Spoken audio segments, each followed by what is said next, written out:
Proudly We Served is made possible with the support of Premier Toyota of Richmond at 5601 National Road East, Richmond's authorized Toyota new car dealership, online at premiertoyotarich.com. And by First Bank Richmond, with 8 locations serving Wayne County. First Bank Richmond and you, doing great things together.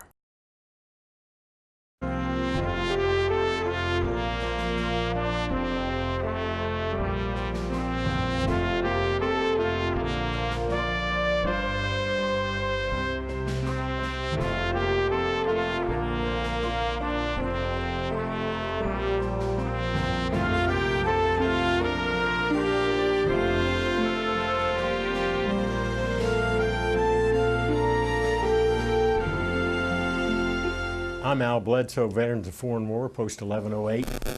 I'm Ron Chappelle. I'm the chaplain for the local Vietnam Veterans Association and co-host here with Al.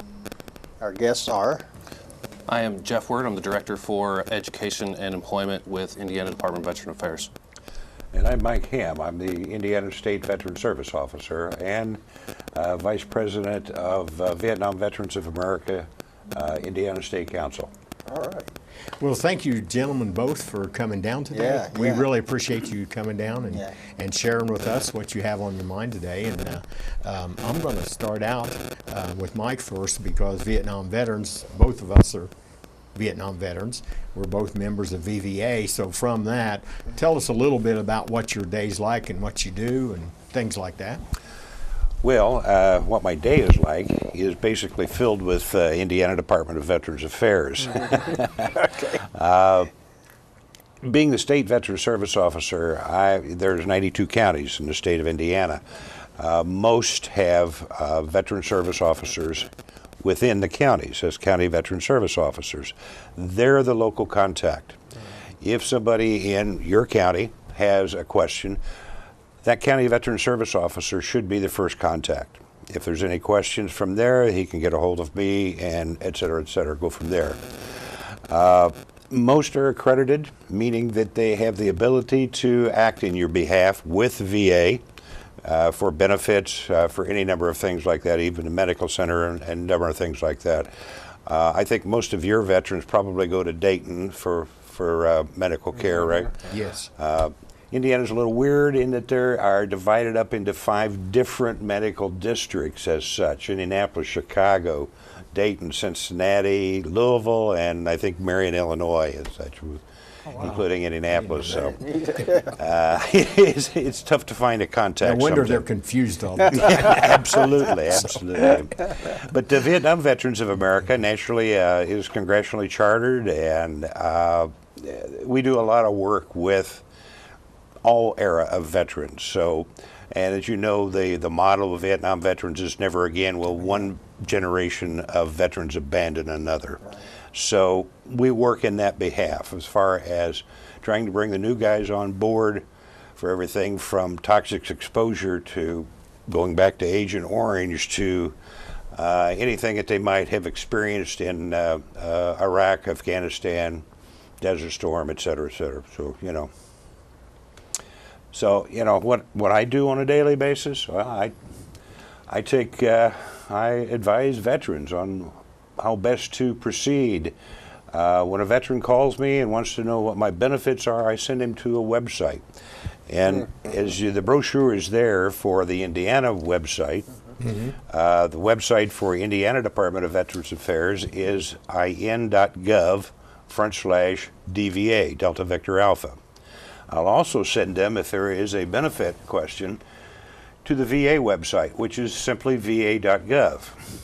And he can explore that, et cetera, and find out what needs to be, what area he falls into as far as needing, whether it be a survivor's pension or something for his children or something like this.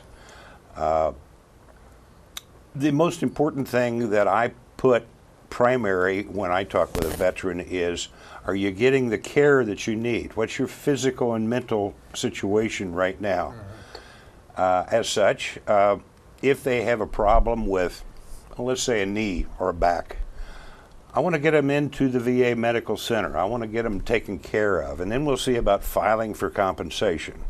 understand that there's always the case for homelessness, and there's always the case for needing help here and there, and that's where we come in with the Military Family Relief Fund with the state of Indiana as well.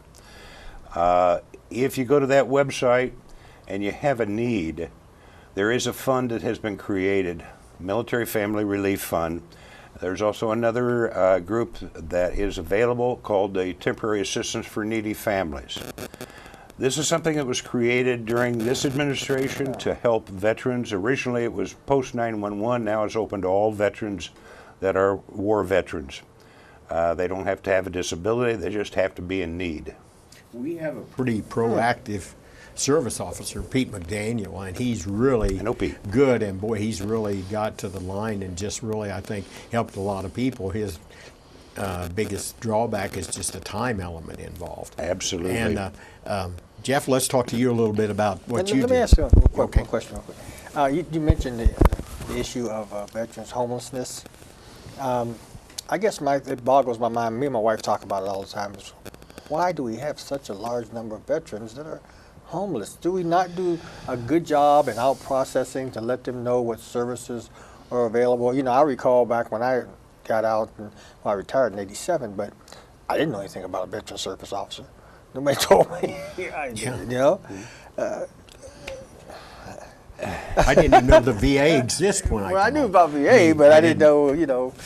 Well, I didn't know anything about veteran service officers either. I mean, going back when I got out and that type of situation. Bottom line, I guess, everybody waits until the last moment. Everybody's too proud to ask for help.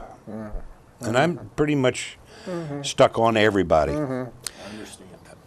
We as men take care of our families, and when it finally comes to us and hits us in the face, that we can't handle the situation.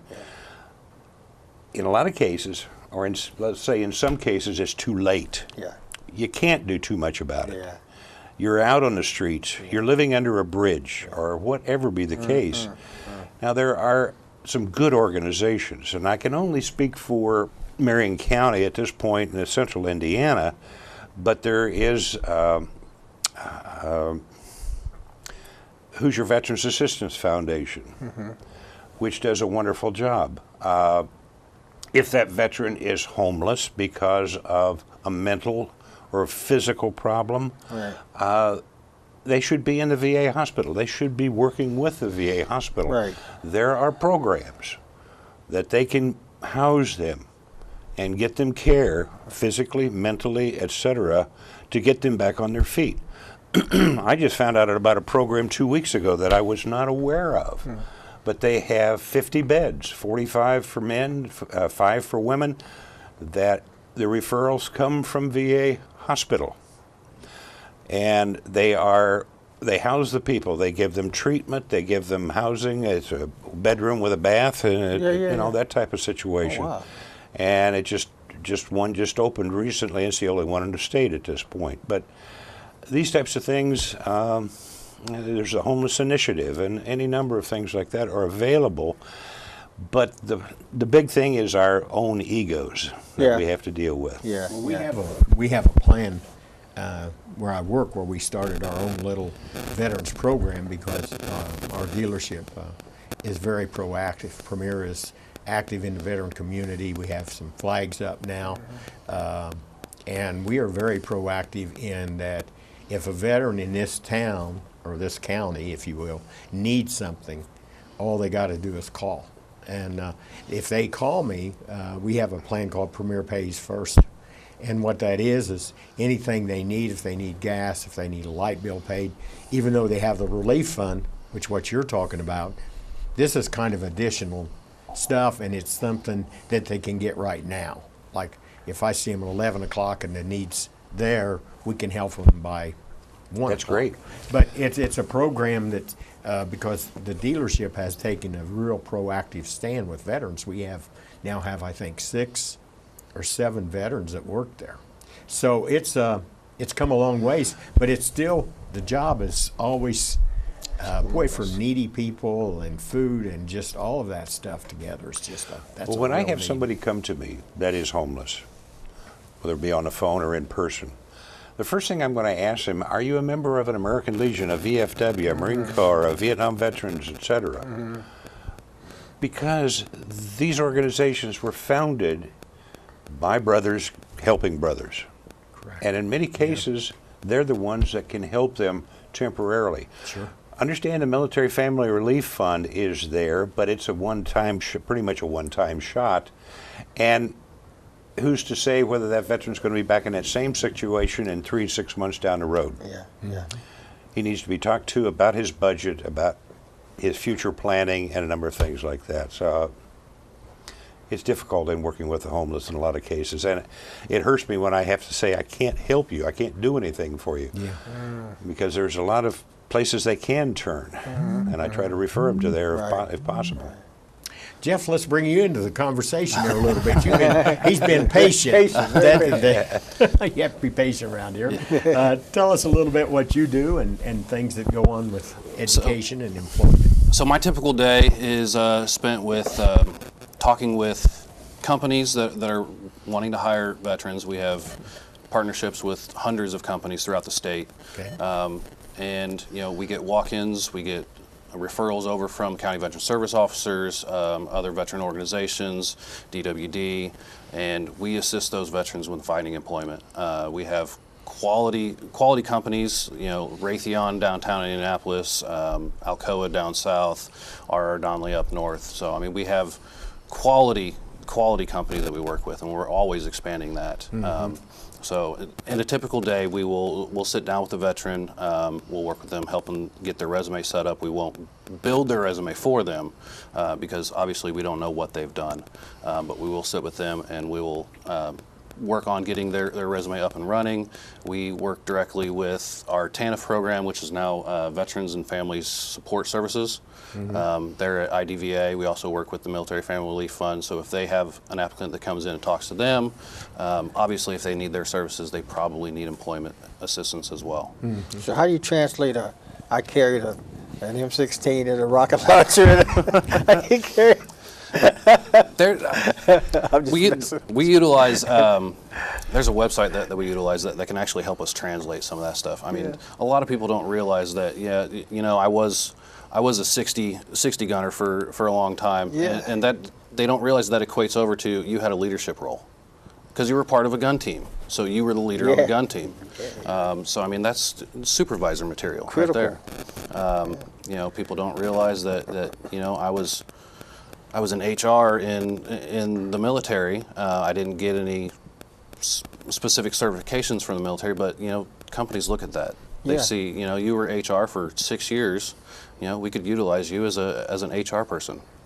So everything that you do in the military equates over some way. Wow.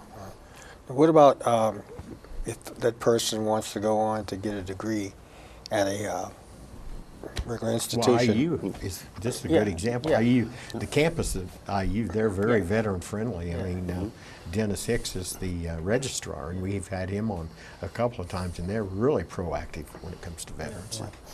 So a lot of people, they utilize their GI Bill. They use that for their education. If they've actually gone through and used all their GI Bill, then we can get into the Veterans and Family Support Services, which the requirement there is that you have a dependent child.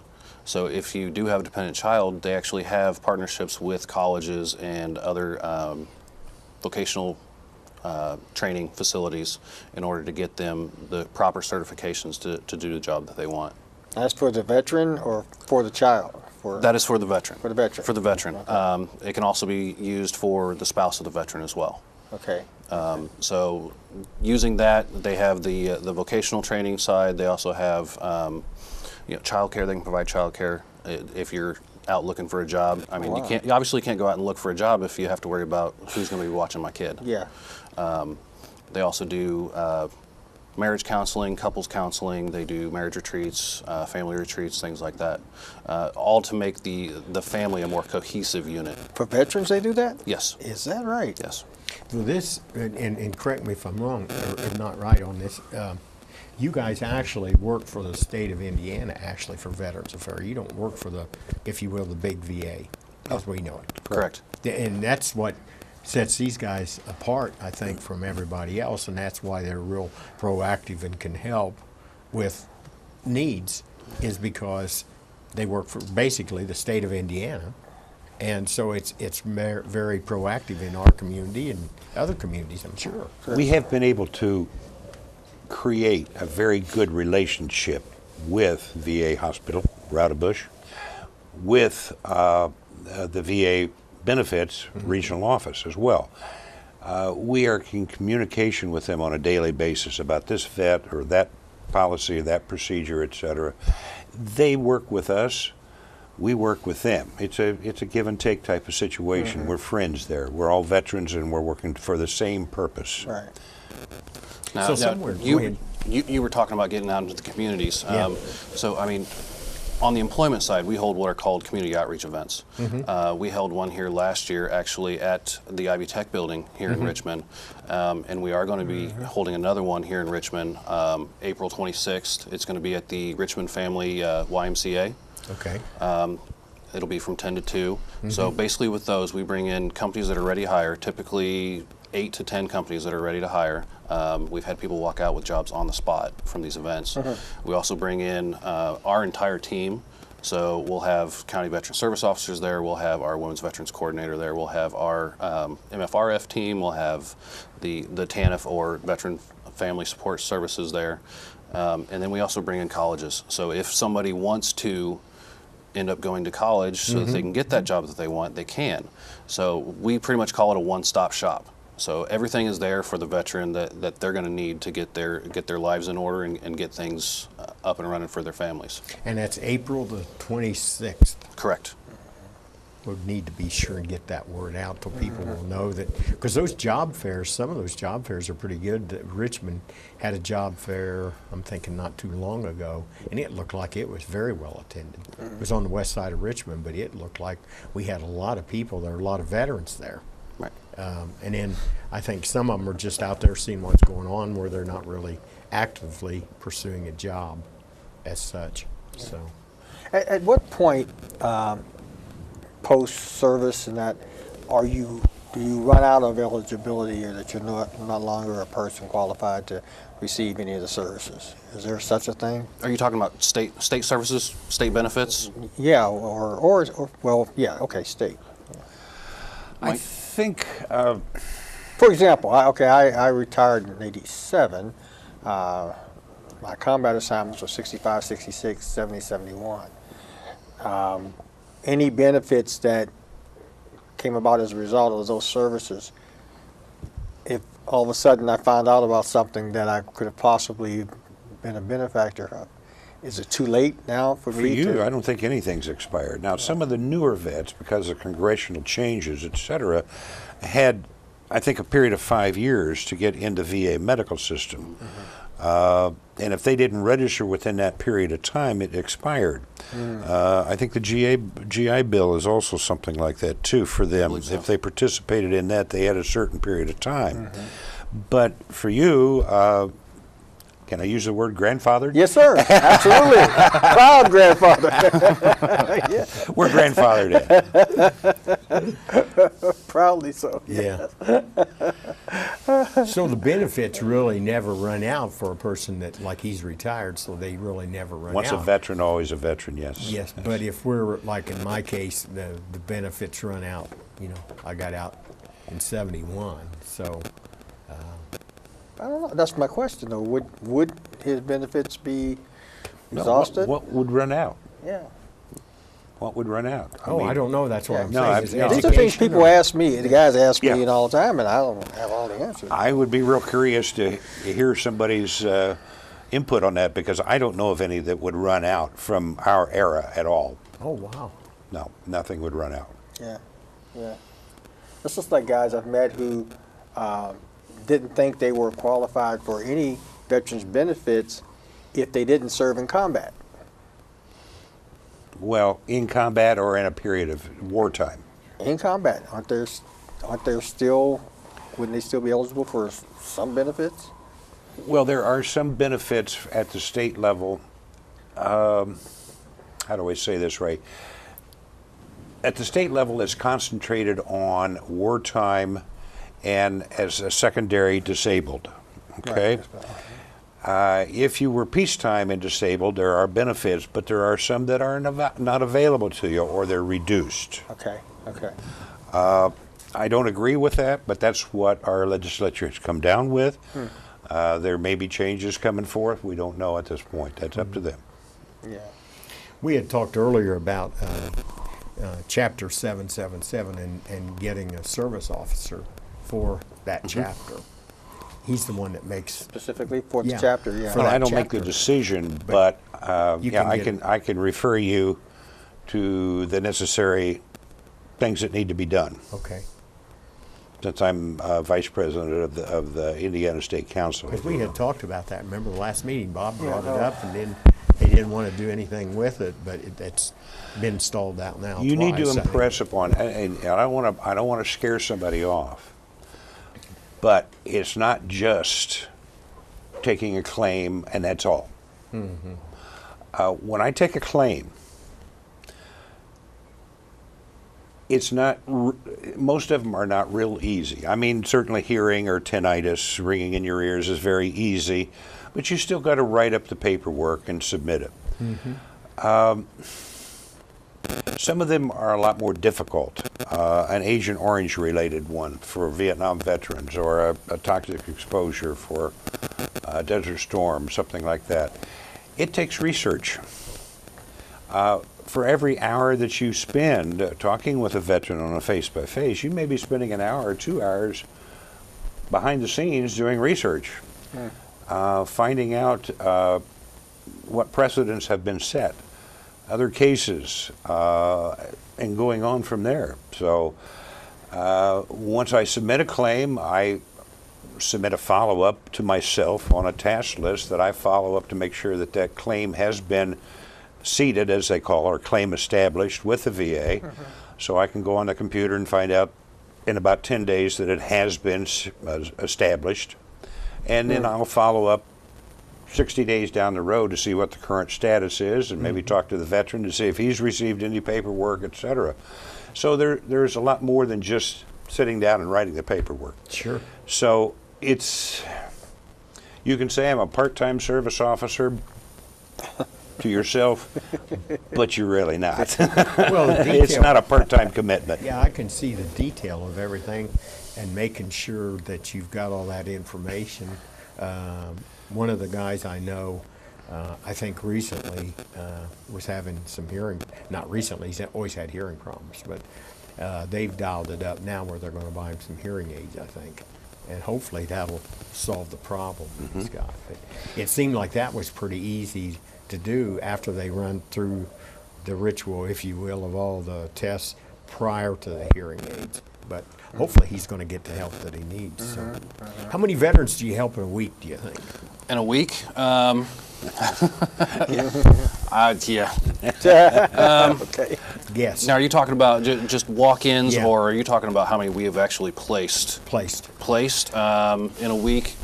It varies because, I mean, like Mike said, you have the veterans that they're a little proud, so they don't realize Yeah. that they need the help. They're working 3 jobs to make ends meet, and they don't realize that they can get a better job. So I would say typically during a week we've placed anywhere from 3 to 10 veterans Well, that's a lot. with yeah. finding quality employment. That's pretty Sure. good. Yeah, that's really good. Since we've had the program up and running for 2.5 years now, we've assisted over 2,000 veterans and family members with finding employment. Well, they had said the last time I was over, they really expanded the office a lot. Because at one time there was just 5, and now they're up to 28. Is that right? Something So like that, I mean, that's a good force to get something done. Because you know, with that many people working for the same goal, and knowing Jim Brown, I mean, he's going to put as many goals out there as he can to get things like that achieved. So that's really interesting. Yeah. We got to shut down for the first session. Yeah. So. Yeah. About time to go out. Man, time flies by. Yeah. And I still got questions, but Yeah. we'll get it on the next one. Yeah.